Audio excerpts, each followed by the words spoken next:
répondre à la question. Moi, j'affirme toujours que ceux qui attendent Jésus sont dans l'illusion aujourd'hui parce que tous les textes bibliques sont clairs. Et je ne sais pas si je peux avoir notre micro là. Le volume, c'est trop fort. Et donc, je disais que Jésus est revenu bel et bien. Et ça gêne. C'est vrai que ça nous cause beaucoup d'antagonisme et beaucoup de guerre. Mais je ne sais pas si dans les Écritures, Christ a prêché un jour pour être acclamé, pour être bien vu. Je ne connais pas ce discours. Et pardon. Ça gêne. Pourquoi? Parce que on a tous grandi avec cette idée. Hier, j'ai pris une sœur à moi qui était là également, qui est informée de tous les noms comme on me donne. Et je lui dis, toi aussi, tu es informé? Oui. Non, mais j'ai dit, bon, prends la Bible et puis prouve-moi, justifie-moi ta foi avec la Bible. Et elle a compris justement que pour la plupart des temps, nous nous sommes collés à ce qu'on nous a dit sans vérifier même les Écritures. Et c'est ce qui fait qu'aujourd'hui, on a 15 ans peut-être en âge ou 25 ans en âge, 10 ans dans le Seigneur, et on nous donne une nouvelle information, ça nous gêne. Ça nous gêne. Ce n'est pas que ce qu'on nous donne est forcément faux, mais le problème c'est que nous sommes en confrontation directe avec la semence qu'on a reçue depuis des années. Et non seulement c'est la semence qu'on a reçue, mais c'est également la langue ou le langage populaire. Donc c'est ce qui est admis par tout le monde. Et Pasteur Christ, un jeune, s'est levé un matin et dire à la planète justement que vous êtes en erreur. Et je vous assure que je ne suis pas le seul à prêcher ce message. Je vous laisse le soin. Vous allez découvrir des frères qui vont dire la même chose. Je sais de quoi je parle. Alors, je vais revenir donc à la question de Maman Frédéric, Maman Astrid. Si le salut concernait non seulement les quelques branches qui ne sont pas ôtées de l'olivier franc, donc l'olivier franc littéralement c'est Israël, et l'olivier sauvage ce sont les nations. Alors Maman Frédéric, Maman Astrid dit, si le salut est pour tout le monde, comment comprendre que la vengeance n'a frappé que la nation d'Israël? C'est ça comment comprendre que le retour ne concernait que Israël? Alors, la première question qu'il faut se poser est de savoir à qui la promesse du retour a-t-elle été faite? C'est la première question qu'il faut se poser. Et la deuxième question qu'il faut se poser, c'est celle qui consiste à savoir qui de l'olivier franc et de l'olivier sauvage a rejeté le Messie. C'est la seconde question qu'il faut se poser. Et quel était, donc ça c'est la troisième question, l'objectif ou le but du second avènement de Christ? On a lu, je pense qu'on était à l'air libre là-bas, on a lu Ésaïe 61 à partir du verset 1er jusqu'à 2. Et là-bas on nous a présenté justement les deux visages de Christ. Donc de Christ, le visage de l'agneau et le visage de la grâce. Je pense que Maman Astrid était. Et regardez ce qui se passe. Jésus ne devait pas revenir s'il avait été accueilli comme roi. Parce que la prophétie ou les prophéties disaient qu'il venait pour s'asseoir sur le trône de David. Donc littéralement, si Jésus était accueilli comme roi, il ne devait jamais avoir le retour ou l'année de vengeance. Mais puisqu'il existe des prophéties conditionnelles, parce que la grâce n'a pas été reçue, Jésus a été rejeté, il proclame donc la deuxième partie de la prophétie d'Ésaïe, donc l'année de vengeance est proclamée. Et vous allez remarquer avec moi que dans Luc chapitre 4, à partir du verset 18, quand Christ a lu la prophétie, parce que c'est aussi, il faut le rappeler, c'est ce jour que la prophétie en question s'est accomplie, du moins pour la première partie. Et donc on ne peut pas attendre qu'Ésaïe 61 s'accomplisse aujourd'hui.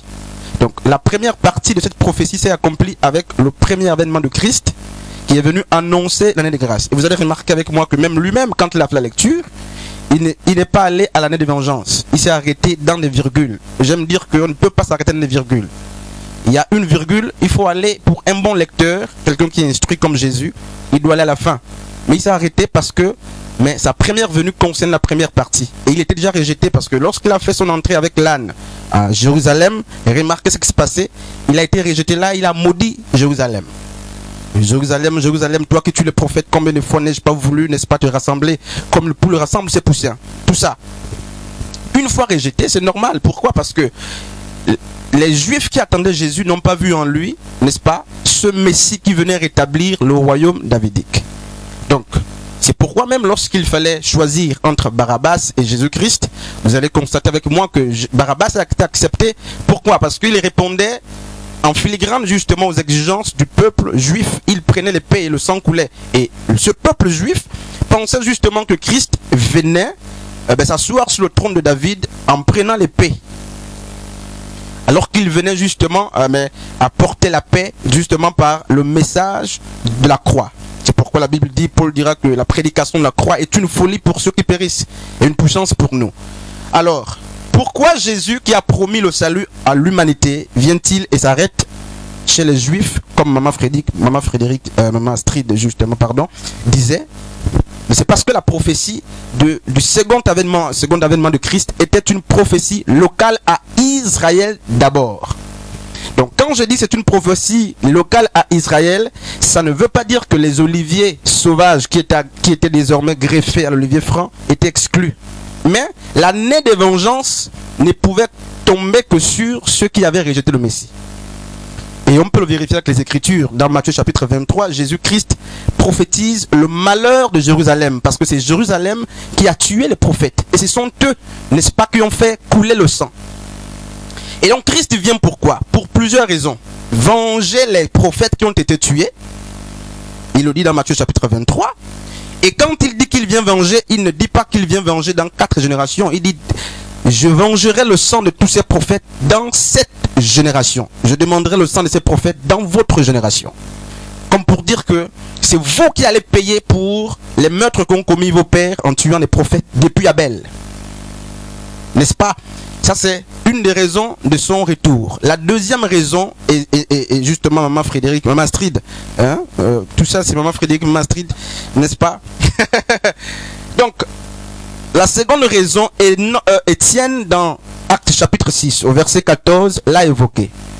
C'est pour détruire quoi? Le temple de Jérusalem.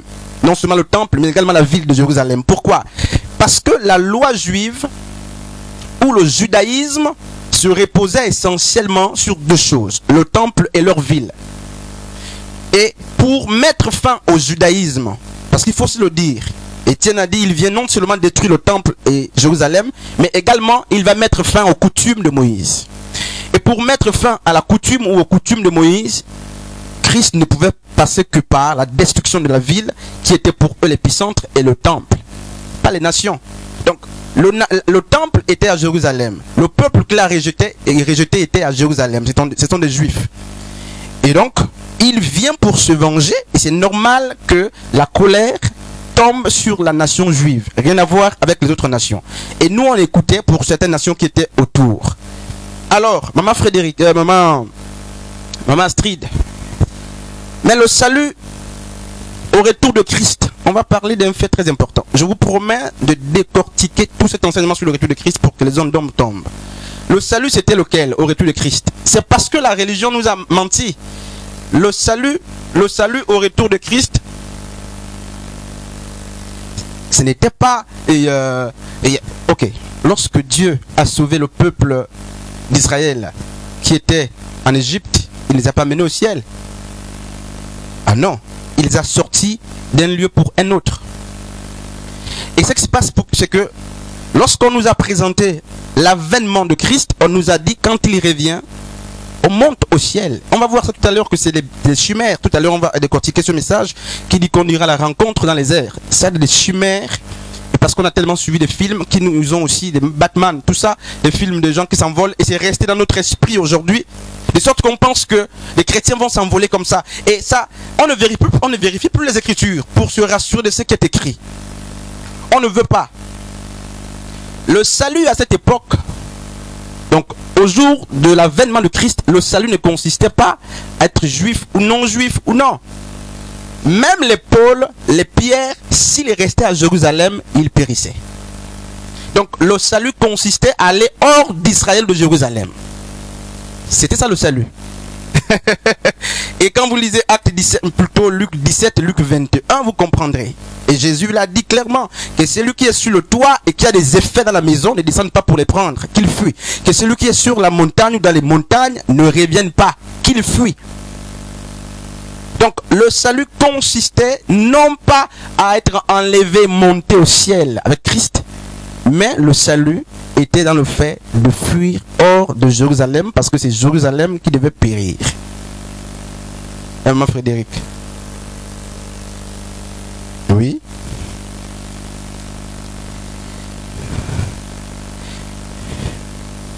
Oui, mais bien sûr, mais Jésus n'est pas revenu au temps de Paul. C'était normal qu'il prêche le retour de Christ. Il n'y a pas de problème.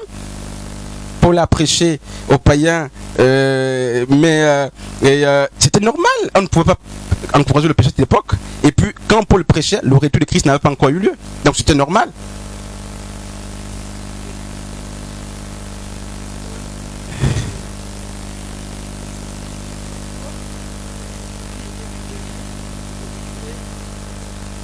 Olivier, on nous enlève de l'olivier sauvage pour nous greffer à l'olivier franc. Alors, les païens, donc ceux de l'olivier sauvage, qui ont reçu le message de Paul et qui étaient à Jérusalem, comment devaient-ils se comporter lors du jour de la vengeance ou des jours de vengeance? Naturellement, ils devaient aussi fuir, puisqu'ils étaient informés. Bien sûr, ce n'est pas que les païens qui étaient greffés à l'olivier franc étaient écartés. Je ne sais pas ce que je suis en train de dire. Mais naturellement, ils étaient informés que Christ revient. Et il ne faut pas qu'il nous trouve à Jérusalem, parce qu'il vient planer les vengeances. Il va détruire Jérusalem et il va détruire les coutumes juives. Pour ceux qui voudraient, n'est-ce pas, voudront être sauvés, il faut sortir de Jérusalem. Donc les païens ne sont pas exclus dans ce cas. Ceux qui avaient du moins été déjà greffés à cette époque à l'olivier franc. Maintenant, ça n'a rien à voir avec ce qu'on va voir tout à l'heure, le fait que, n'est-ce pas, les païens soient aussi pris pour être, n'est-ce pas, avec Christ. Ça n'a rien à voir. D'abord, nous sommes d'abord dans une interprétation littérale. Christ est venu, il a accompli la prophétie. Et je vous rappelle que la promesse du retour de Christ n'a pas seulement été faite aux apôtres. Sauf si le Christ que nous prions là, c'est un menteur, un mauvais Christ. Si c'est un mauvais Christ, oui. Donc il aurait menti. J'ai suivi un débat où quelqu'un a dit, votre Christ a dit, vous n'aurez pas fini. Effectivement, je vais télécharger la vidéo. Il disait, mais un branamiste disait, mais Jésus est faux. Votre Jésus est faux. Il vous a promis qu'avant que vous n'acheviez justement de parcourir les villes d'Israël, je serai là. Il est où? Je serai venu. Il a dit, c'est un menteur. Parce qu'il n'a pas compris. Il est dans la philosophie selon laquelle le retour de Christ n'a jamais eu lieu. C'est un événement futuriste. Et on se trompe. Pourquoi? Parce que on a envie d'interpréter point par point même les hyperboles des Écritures. Les chrétiens veulent interpréter même les images, les métaphores. Mais Christ a accompli ces choses. Alors, puisque le retour de Christ était attaché avec la destruction de Jérusalem et du temple, on sait que le temple a été détruit. On sait que Jérusalem a été détruit. Pourquoi vous voulez écarter maintenant le retour de Christ alors que les trois épisodes étaient ensemble?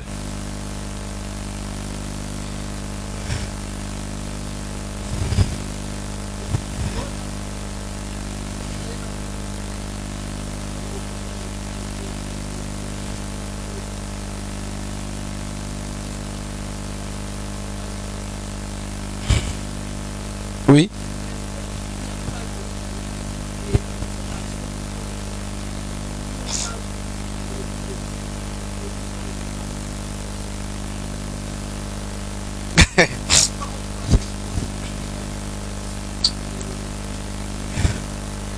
Bon, maintenant, qu'est-ce que vous voulez entendre par trace? Je ne sais pas ce que vous voulez entendre par trace. Alors, est-ce que les prophéties de Christ concernant son retour ne se sont pas accomplies? C'est une des questions que je pose. C'est quelle trace? Les païens qui ont reçu le message. Parce que quand Maman Frédéric parle des 7 églises d'Apocalypse, à partir d'Apocalypse chapitre 2, c'est les 7 églises qui étaient en Asie mineure, qui c'est la Turquie aujourd'hui. Mais justement, à qui Christ ou dans lesquels il y avait justement des bergers, donc des messagers.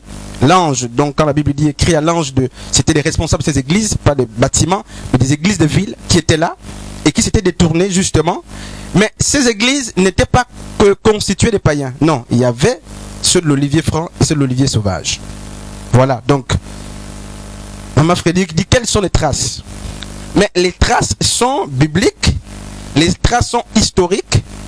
Et comment Paul va-t-il écrire s'il n'a pas vu l'enlèvement? Plutôt s'il n'a pas vu l'accomplissement du jour.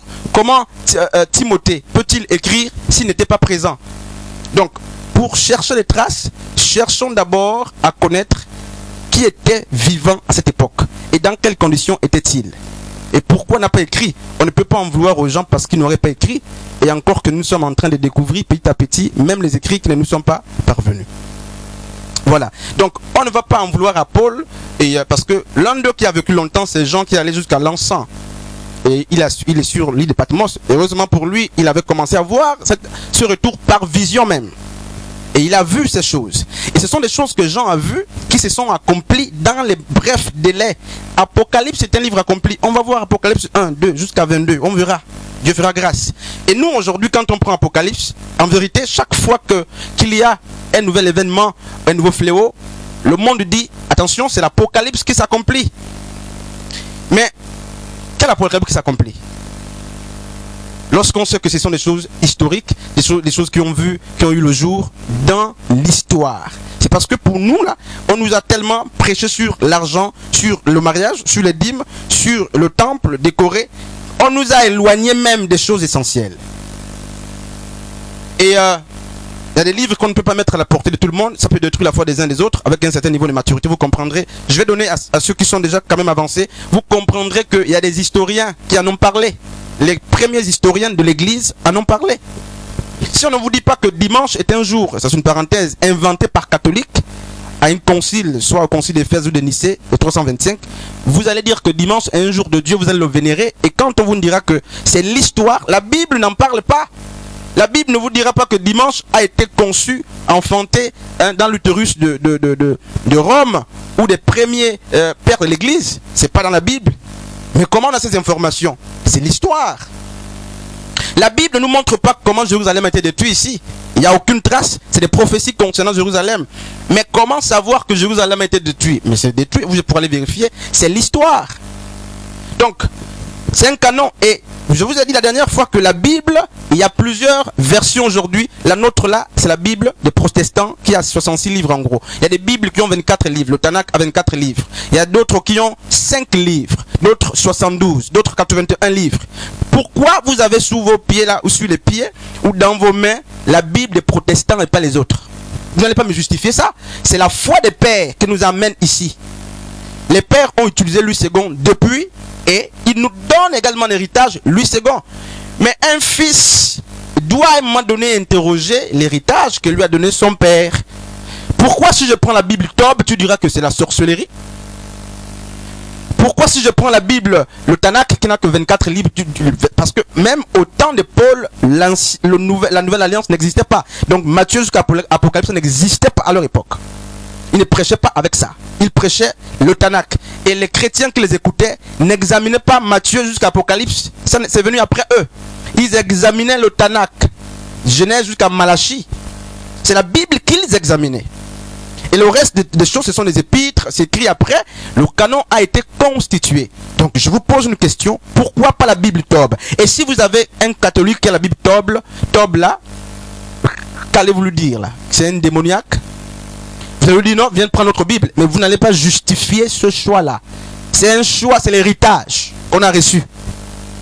Et si je vous amène le livre d'Enoch, le livre de sagesse, vous allez dire ça c'est démoniaque. Mais vous n'avez pas d'argument. Vous n'avez pas d'argument si ce n'est pas la religion et le fait de vous asseoir sur ce qu'on vous a donné comme héritage. C'est tout, on s'arrête là. Parce qu'on t'a dit c'est 66 livres et c'est ce qu'on a pris aux gens partout. C'est une erreur. Quand tu lis la Bible à combien de livres, moi je te dis tu parles de quelle Bible? Bien sûr. Tu parles de quelle Bible? Les Éthiopiens ont leur Bible peut-être de 11 livres. Mais vous allez dire que c'est votre Bible qui est la meilleure? Mais ils vous diront non. Donc, Maman Frédéric, avec le temps, à mesure qu'on avance, tout ça sera décortiqué. Il y a l'histoire. Il y a bel et bien l'histoire des premiers historiens de l'Église. Il y a un qui a écrit sur, avant même d'avoir connu les évangiles, après la destruction de Jérusalem, même lors de la destruction, les témoignages disent que ce qui s'est passé, c'est l'Apocalypse qui s'est accompli. Ils ont écrit, ils ont vu des chars dans les airs, ils ont vu des gens courir. Ça, c'est l'histoire qui nous en dit, mais notre Bible là ne va rien nous dire à ce sujet.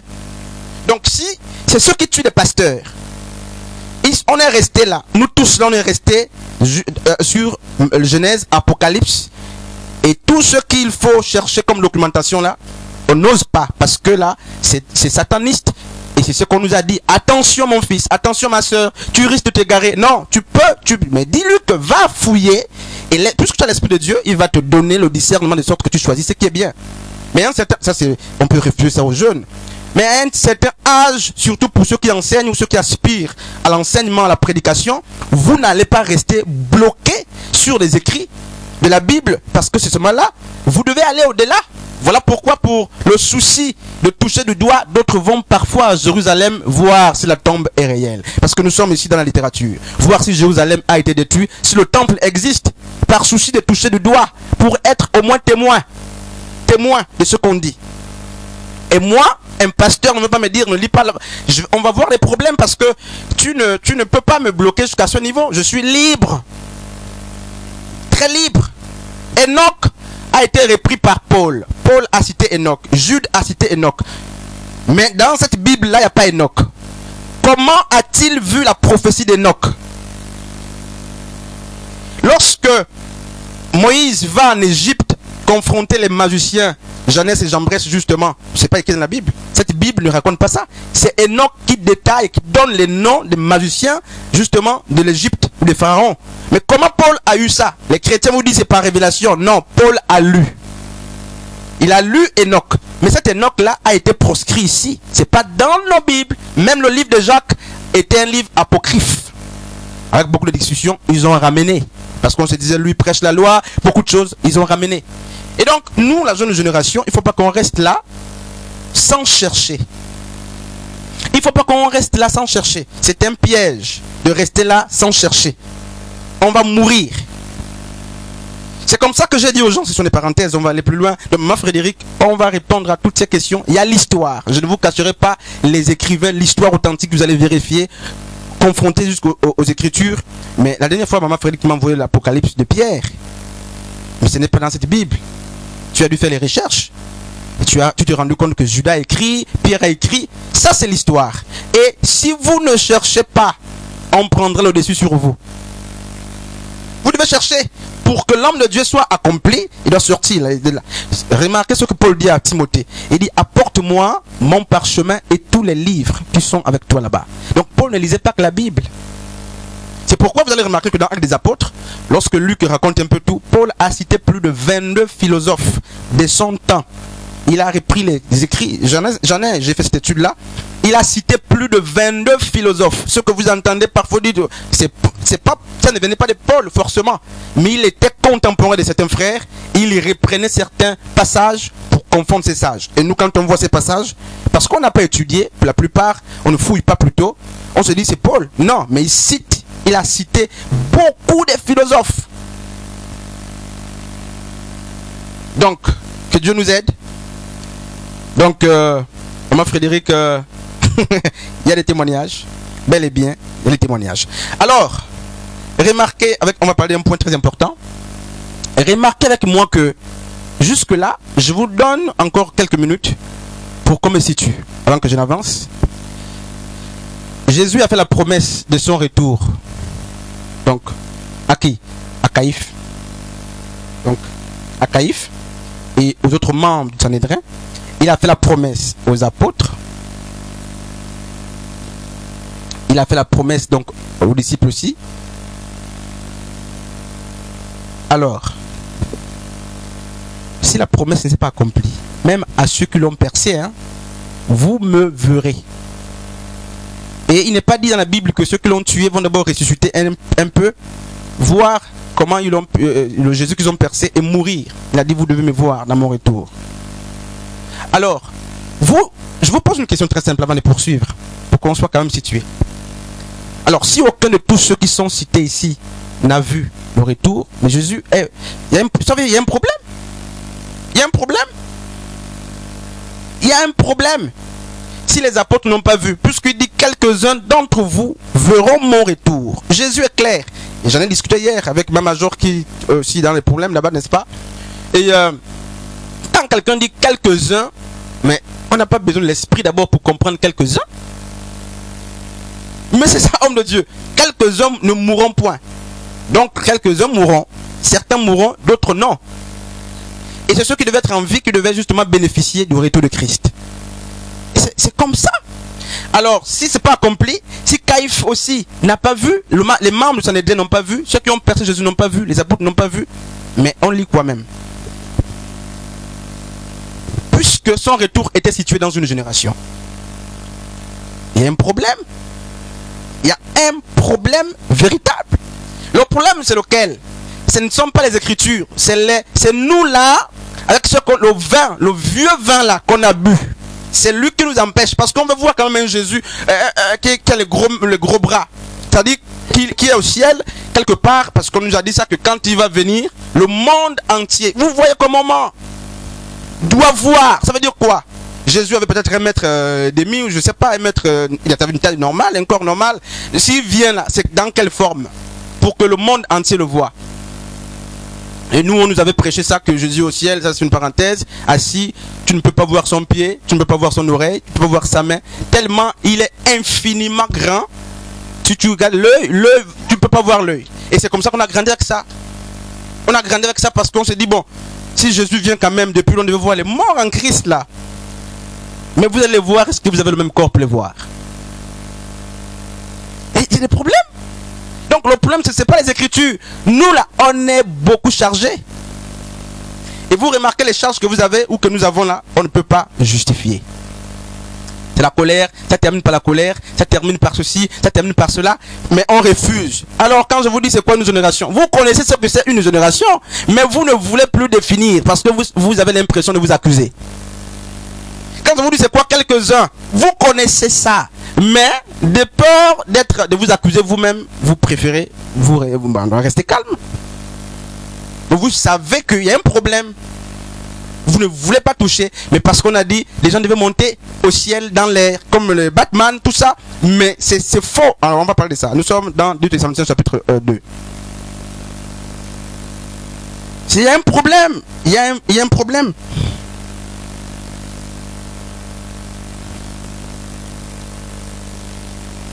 Chapitre 2.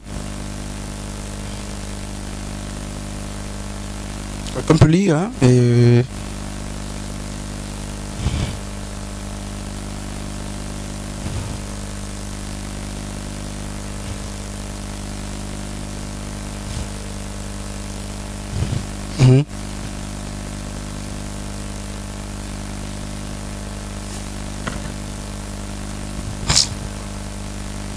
Pour ce qui concerne l'avènement de notre Seigneur Jésus-Christ et notre réunion avec lui, nous vous prions, frères, de ne pas vous laisser facilement ébranler dans votre bon sens et de ne pas vous laisser troubler, soit par quelques inspirations, soit par quelques paroles. Ok, donc, sans t'interrompre d'abord, ça veut dire que même à cette époque-là, il y a des gens qui disaient que Jésus est déjà venu. Hein? Et maman Frédéric, même au temps de Paul, pendant que certains disaient il ne vient pas, d'autres disaient qu'il est même déjà passé. Au temps de Paul, il y a des gens comme nous, comme ça, qui ont insulté déjà. Et donc, il dit non, faites attention, il n'est pas encore venu. Donc, il y a des prédicateurs qui disaient au temps de Paul que Jésus était déjà venu. Et Paul dit non, faites attention, il n'est pas venu. Et qu'est-ce que Paul dit, maman Darlise? Je reprends. Non, continue, verset 3. Verset 3. Que personne ne vous séduise d'aucune manière, car il faut que l'apostasie soit arrivée auparavant et qu'on ait vu paraître l'homme du péché, le fils de la perdition. Ok. L'adversaire. Oui, continue. L'adversaire qui s'élève au-dessus de tout ce qu'on appelle Dieu ou de ce qu'on adore jusqu'à s'asseoir dans le temple de Dieu, se proclamant lui-même Dieu. Ok, merci. Tu peux éteindre là-bas. Alors voici une prophétie, parmi les nombreuses prophéties que l'Église attend, il y a ça. Il faut que l'homme du péché apparaisse. Donc, le Christ, tu nous dis Jésus, mais l'homme du péché est où? Quand tu nous dis que Jésus est venu. Parce que Paul dit que avant l'avènement de Christ, on devait d'abord voir notre Messie, un faux Messie, l'homme du péché. Mais l'homme du péché, nous, on attend un chef du gouvernement mondial. C'est comme ça qu'on nous a appris des choses. On m'a même dit que le monde sera un seul président, une seule monnaie. Ça, c'est pas bibliquement prouvable. Et la marque de la bête, on attend. Hein? Et parce qu'on n'a pas encore vu le monde, maman jolie, unifié, on dit c'est faux, c'est faux, c'est faux. C'est ce que tu nous dis. Mais vous n'allez pas me prouver avec la Bible que Jésus vous a dit que le monde aura une seule monnaie, un seul président. On ne sait pas s'il est africain ou noir ou blanc. Un même peuple, tout le monde un. L'ordre mondial. Et toutes les fois que les grandes réunions, les grandes rencontres se font là-bas, alors on descend, voici, le jeu 20, le jeu 8. Mais les États-Unis n'étaient pas dans la prophétie de la Bible. C'est Rome qui était au centre de la prophétie d'Apocalypse. On a mis les États-Unis et la Russie aujourd'hui. Bref, Paul dit l'homme du péché doit apparaître. Et à leur époque, il y avait déjà beaucoup d'hommes du péché même. Mais la différence est qu'avec celui-ci, il dit il va précéder l'avènement de Christ. Non seulement ça, il va profaner le temple. Il va s'asseoir dans le temple, pas dans l'église. C'est pas dans l'église, dans le temple. Et Paul, qui est bien instruit, c'est qu'il justement il parle du temple d'Israël, leur unique temple, le temple du rocher, le deuxième temple qui a été construit. Et il dit il faut qu'il s'asseye là-bas, qu'il se proclame lui-même Dieu. Et après ce monsieur, Dieu vient, Christ vient. Alors, aujourd'hui, on sait que homme de Dieu, il n'y a plus de temple. Il n'y a plus de temple. Lors de la guerre civile, parce que Néron, quand Néron s'est suicidé avec son épée, n'est-ce pas? On est rentré dans la guerre civile en l'an 66, donc à partir de 68 jusqu'à 70, il y a eu une guerre judéo-romaine, la révolte des Juifs contre les Romains qui occupaient leur territoire. Et c'est sous la dynastie de Flavien. Flavien Vespasien, n'est-ce pas, avec Domitien et puis Titus, son fils. Parce que Jésus était sur l'âge de Tibère à l'an 33. Et qu'est-ce qui se passe? C'est lui qui a profané finalement le temple. Ils étaient nombreux à ceux qui ont tué le porc même dans le temple. Alors que le porc était un animal impur pour les Juifs. Mais c'est lui avec qui la prophétie de Paul va faire mouche, c'est Titus, le fils de qui? De Vespasien l'empereur. Vespasien, d'après, on ne parle pas de la bête aujourd'hui, mais Vespasien le père était la bête et Titus c'était le faux prophète.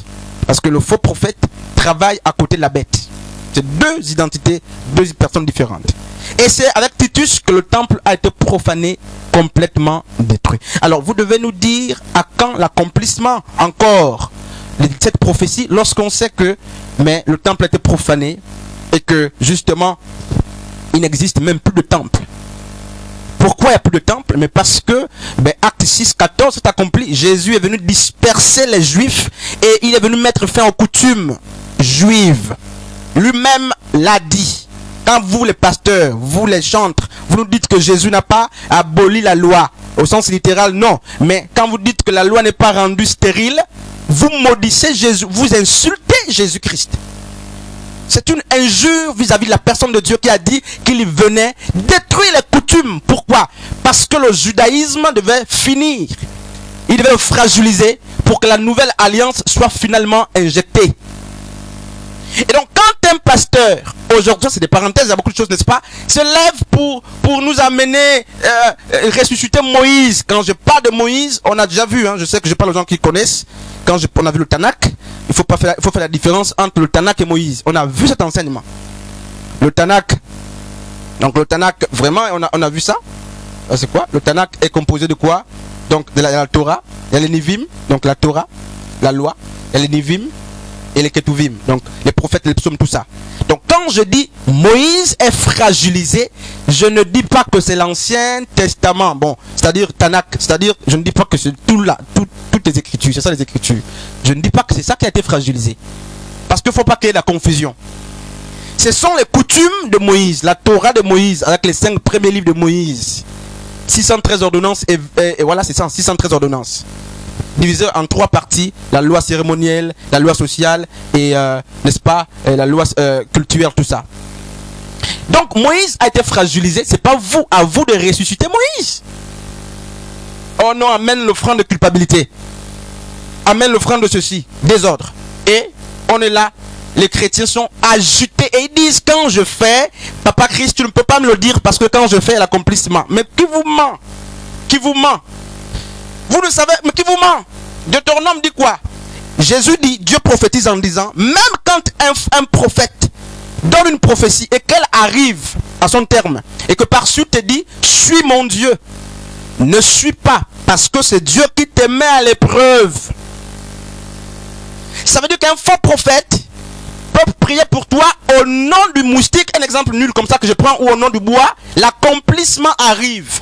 Mais toi, si tu n'es pas averti et enseigné, tu diras, il y a eu l'accomplissement, je vais suivre. Non, Dieu permet qu'il y ait l'accomplissement pour éprouver ta foi. C'est pourquoi quand j'ai dit aux gens, Jésus-Christ n'est pas le nom du Messie, le nom révélé du Messie. Quelqu'un m'a dit, mais il y a des miracles. Je dis oui, il y a des miracles, mais ça ne doit pas t'empêcher de connaître ou de prononcer le vrai nom que Dieu a donné ou l'ange a donné au Messie, Yeshua Mashiach. C'est le nom qu'on connaît. C'est ça aussi la Bible. Mais traiter de démons, démons, il n'y a pas de problème. Dieu va nous juger. Mais vous n'allez pas avec les Écritures me dire que l'ange a dit, Gabriel a dit à Marie, ton enfant s'appellera Jésus-Christ. Ah non, c'est pas parce qu'on est resté là comme ça et qu'on a accepté certaines choses qu'on ne va pas quand même retracer les faits. C'est un nom francisé. Et remarquez ce qui s'est passé. Lorsque Joseph est en Égypte, il s'appelait déjà Joseph. Le nom que lui ont donné ses parents, tout ça. Hein, le nom qu'on a donné. Non, c'est son père qui a donné. C'est le père. En tout cas, le père qui a donné. C'est le père. Donc le nom qu'il a donné son père. Il est en esclavage. Pharaon va donner un autre nom à Joseph. Mais quand Joseph devait se présenter devant ses frères, il n'a pas utilisé le nom que ce Pharaon a donné. Quand Joseph devait se présenter, quand Dieu appelle Joseph, il ne dit pas que je t'appelle par le nom que t'a donné Pharaon. Non, je t'appelle par le nom initial. C'est la même chose avec Daniel. Nebuchadnezzar a donné un nouveau nom à Daniel. Mais quand Dieu appelait Daniel, il n'appelait pas par le nom de Nebuchadnezzar. Donc vous n'allez pas me dire que Papa Christ ou Christ, non, arrête ça. Non, arrêtons. Arrête. C'est vous qui devez arrêter. Parce qu'il y a trop de fragilité. Il y a un problème, frère. On ne va pas se faire la guerre pour des choses qui sont évidentes. Prenez votre Bible et montrez-moi. Puisqu'on parlait en grec. L'ange parle à Marie dans sa langue hébreu. Pas en français. Marie n'écoute pas le français. Il y a un problème, tu ne parles pas anglais, je peux venir te parler en anglais, il y a quand même des problèmes. L'ange parle hébreu, l'ange ne peut pas venir, Marie parle hébreu, l'ange va dire Marie, comment là, il y a un problème pour nous. Vous voyez, il y a un problème, et c'est ce qui s'est passé, c'est ce qui a glissé. Et quand vous arrivez dans des milieux très stricts,